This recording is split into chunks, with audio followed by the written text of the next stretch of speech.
Have you ever felt like a purple cow? I have most of my life. Seth Godin wrote the book Purple Cow. And if you haven't read it, it's an awesome little read. And if you want someone to inspire you to do the different, Seth Godin's your guy.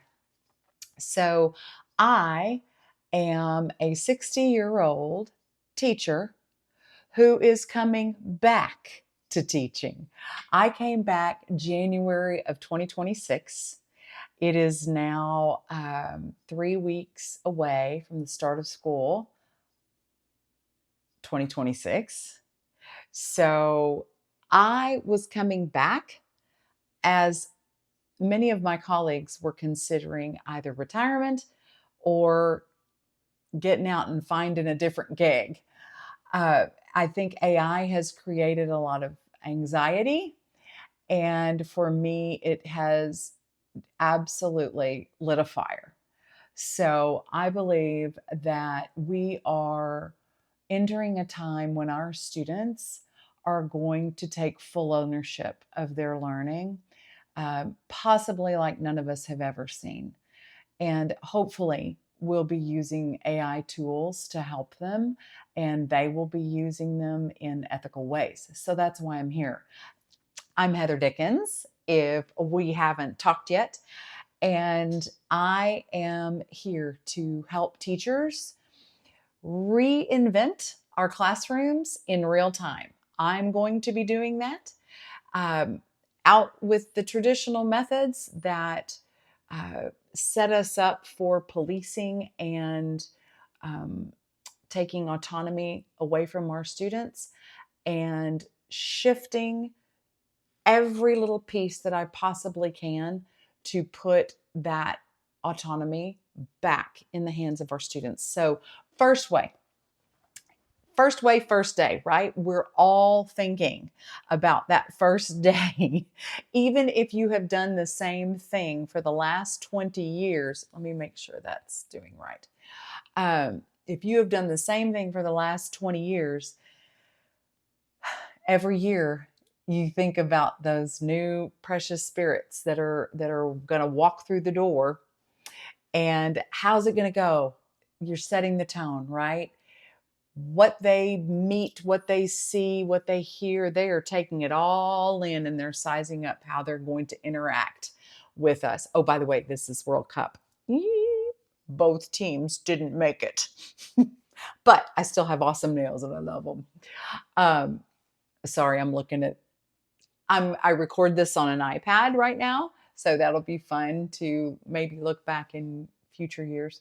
But anyway, here's the camera. I am getting that first day figured out. So here is my plan right now. I'm using some old methods, but I'm bringing in the new. So here's my hope. First, my district where I left off, I visited with the the director of technology. And when we left spring of 2026, teachers had access to Notebook LM and Gemini within school district approved laptops and systems. Students did not. They were slated to in the overall plan, but teachers pushed back so much that they just paused. So here has been my summer prayer and hope that my district will open up the tools of at least Gemini and Notebook LM to let our students begin to find their way within AI. By the way, I'm Heather Dickens, and I have come back to teaching after a 22-year walkabout through healthcare and real estate. I taught for 14 years total, and I am back in the in-person classroom and could not be happier. When most of my friends are thinking about retirement, I am ramping up these next, I hope, at least 10 years.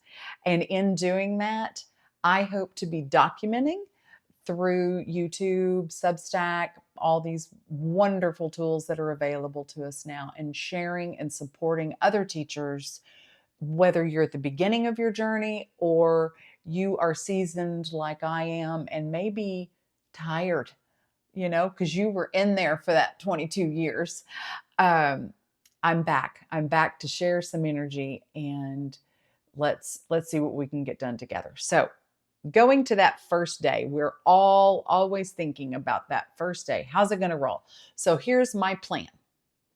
I'm going to have my syllabus, um, and I do that because who knows what the actual syllabus is going to look like. I'm going to have my course design done when my students walk through the door.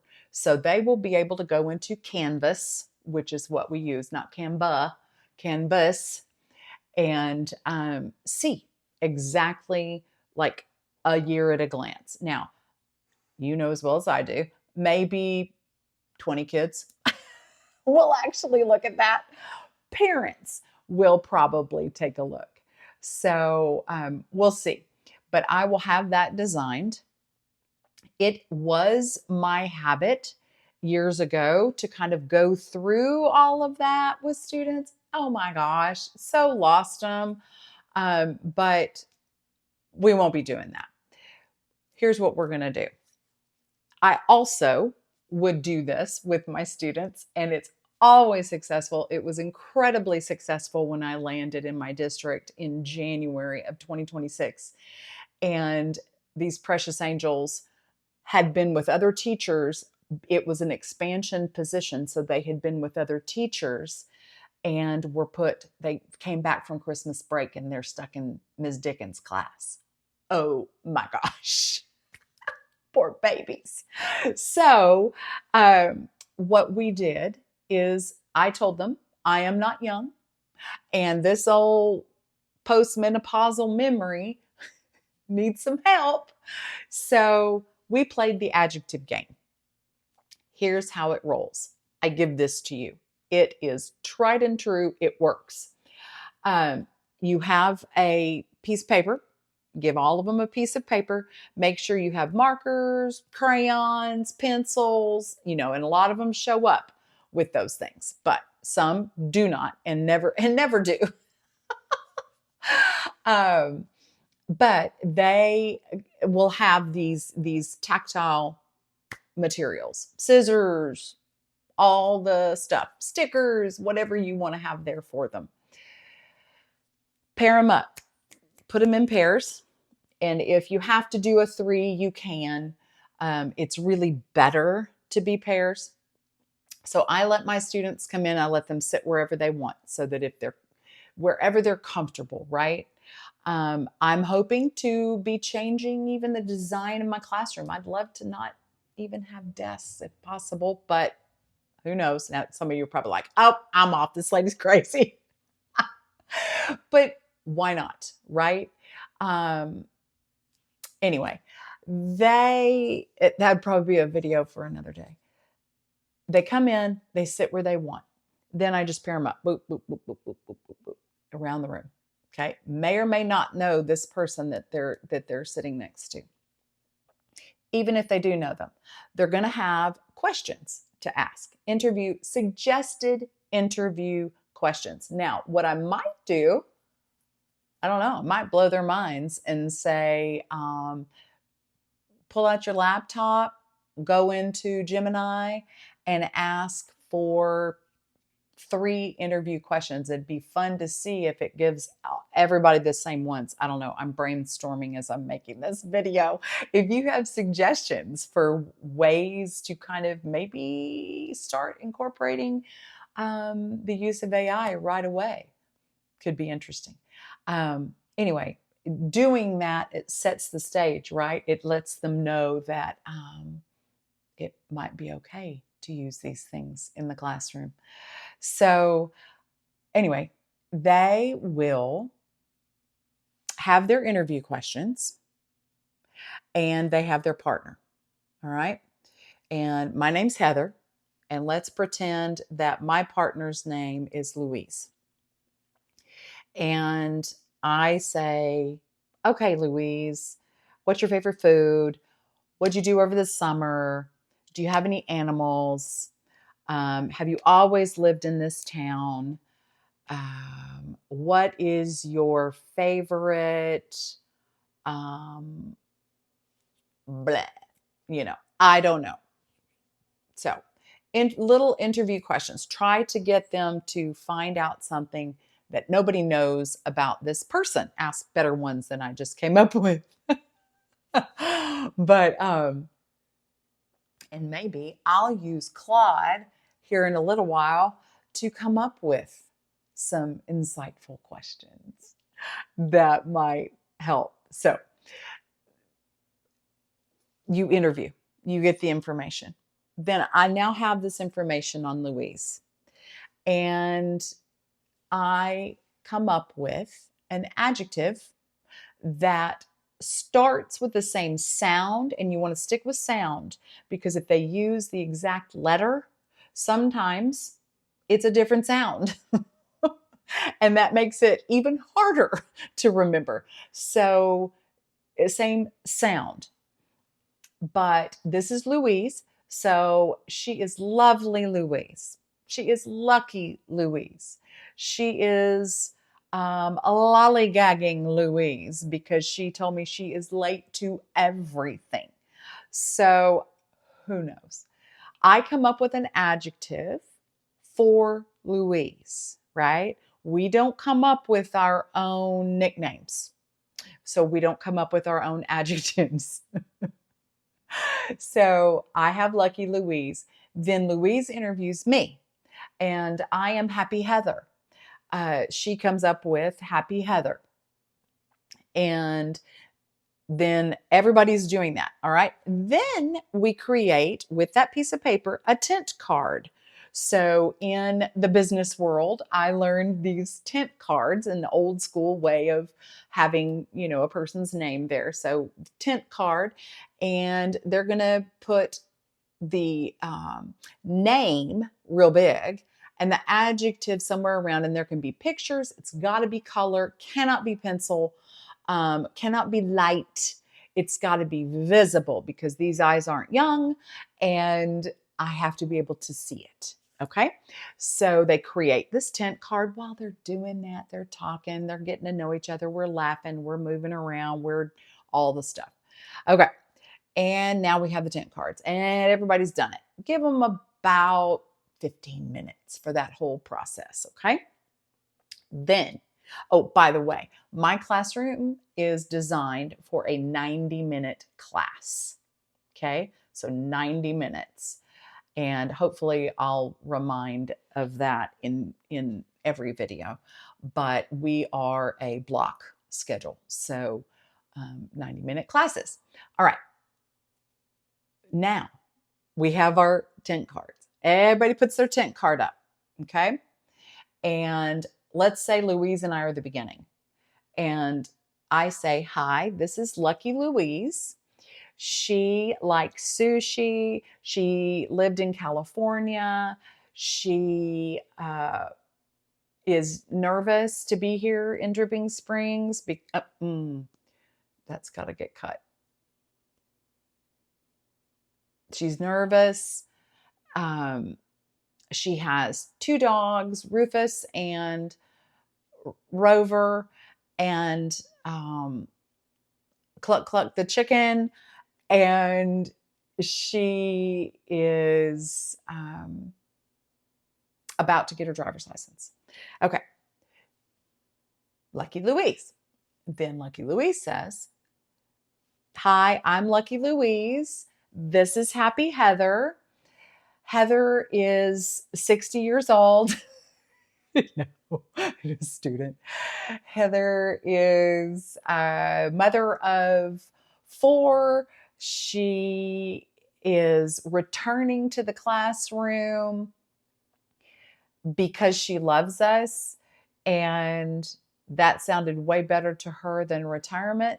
So she came back, and she's about to be an empty nester because her last child is going to college. He plays soccer, so she's crazy about soccer. And yeah, so happy Heather. And then the next person goes and says, that's lucky Louise, happy Heather. This is, and introduces their partner. Okay. And then their partner introduces them, and it goes around the room like that. And so each person has to start at the beginning and say who they are. And the tent cards are up. Okay. So that gives everybody support. Then it goes all the way around the room. And then I'm the last one. And so I do all of them with tent cards. And then I tell them, put your tent cards down. And they're like, what? Ah! Everybody freaks out. So they do it. And I'm like, all right, who's brave? Who wants to go? And there's always somebody. There's always somebody that's got it. Okay. And then you make everybody do that. And then I'm the last one. And I have to do it last. Now, one thought is to be the first one, because that is the toughest. Like if you don't get a volunteer, you don't have somebody, then you're like, all right, I'm going to go first. And so you try, and they get to see you mess up, and then they're okay with it. And they sit there and go through it. It is the cutest thing to watch. They sit there and go through it while you're going through it. And then they're like, I'm going to do it. So it is just this wonderful, bonding, fun time. The adjective game, first day. That's what we do. And they have access for those students that need that. They have access to your syllabus. They have access to your rules. They have access to all of that. It's all done. Okay. So what I try to do is set that up to be about the first 45 minutes. Try to not go too long, which is hard when you're going around the room because that can take a while.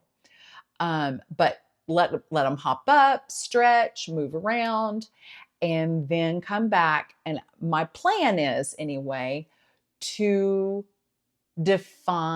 have them define ethics, then define their personal ethics, then define their academic ethics, and then how they see that applying to AI, their thoughts on AI. So a biggie that I've come up with is I think I'm going to do an AI use questionnaire. I'm going to be like, okay, no punishment, no shame in the game here. What do you use? How do you use it? What's your favorite tool? What is your go-to? And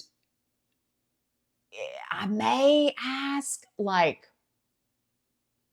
do you use it as a shortcut? Do you use it as a thinking partner? Those are all things I'm going to be thinking about as I create it, and I'll create here with you. And I'd love to know if some of you are ahead of me on this and have insight, have things to share. Please, please do. Isn't it funny that as teachers, we have always laughed that, oh, teachers steal, teachers, that's what we do. We borrow from each other. Teachers pay teachers. You know, that came out forever ago because teachers build on what other teachers do. So why in the world would we be so afraid of AI? Why not borrow? Think with me, help me, be that teacher in my pocket that I can bounce these ideas off of and be better and better and better. So we'll be seeing that on this channel. But day one, that's where we're headed. In that ethics statement, I'd love to end the day with them having a kind of a solid idea of their academic ethics and knowing how it's going to roll, setting the stage for how that's going to roll in my class. That it is not a tool for cheating because the lessons will not be set up for that. They won't be inspired to cheat. There will be no need. So that's probably going to be one of a future video, is how in the world do we reinvent what we do and remove that need to cheat? It's always been there, right? There were the people writing on their wrist. There were the people with the paper and the whatevers. And that's because of the structure of the lesson. It's the structure of what we were doing. So if we just restructure and we put the thinking in their hands, they'll do it. My students last semester proved it. They're my most special ones forever and forever and forever because they trusted me and we learned together in this new world of AI. So, day one, done. Adjective game and ethics. There will be more on this. Thanks for being here, and I hope to help you more. I don't like how I ended that, so I'm probably going to cut that off. Thanks. If you came this far, thank you. Please subscribe and be in on the beginning of this channel that hopefully helps teachers breathe, have a life, and show up the very best possible person they can be for their students. So I'll see you next time. Bye.